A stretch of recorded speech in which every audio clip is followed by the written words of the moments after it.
অনেক দূরে পাতার দেশে বাস করত এক ছোট্ট ইঁদুর, নাম তার রনু। সে ছিল সাহসী, তবে ছোট বলে কেউ তাকে গুরুত্ব দিত না।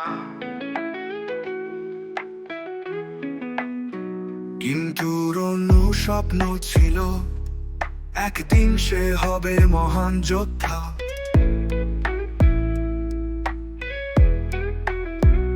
একদিন অন্ধকার জঙ্গল থেকে আসতে লাগলো অদ্ভুত শব্দ, গাছেরা কাঁপতে লাগলো, পাখিরা পালিয়ে গেল।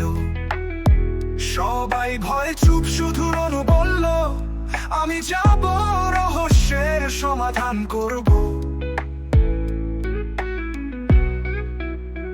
রনু এক বিশাল পোকাকে ডাকলো, তার নাম ছিল বিটু। বিটু ছিল একটি সাহসী বিটলো, যার পিঠে চড়লে মনে হতো যেন বিশাল ঘোড়ার উপর চড়েছে।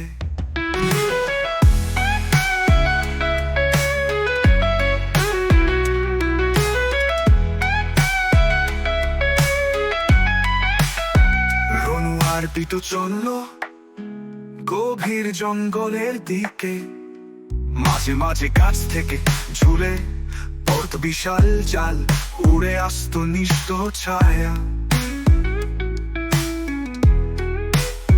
রনু তলোয়ার ধরে বলল, আমি ভয় পাই না।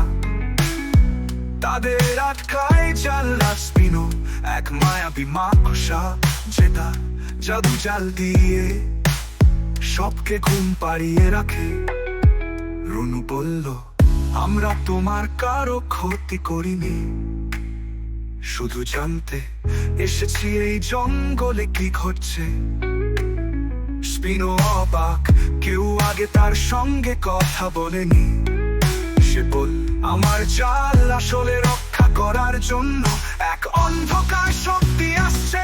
রনু জানতে পারলো এক পরিত্যক্ত গুহায় ঘুমিয়ে আছে ছায়া পিশাচ, যাকে রক্ষা করছে গাছে আত্মারা।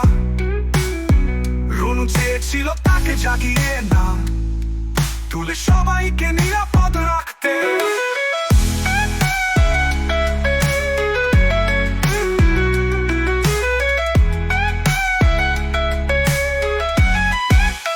তাই সে তৈরি করলো আলো রক্ষা বৃত্ত, একটি জাদুকরী ছায়া খড়ি, যা ছায়াকে দূরে রাখবে।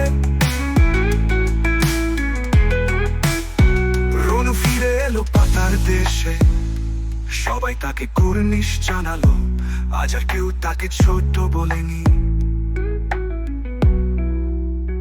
রাজা ঘোষণা করলেন, আজ থেকে রনু হবে পাতার দেশের সাহসী রক্ষক। আকার ছোট হলেই মন ছোট হয় না, সাহস আর সত্য থাকলে ইঁদুরও বনে যেতে পারে বীর, বীরও বনে যেতে পারে বীর।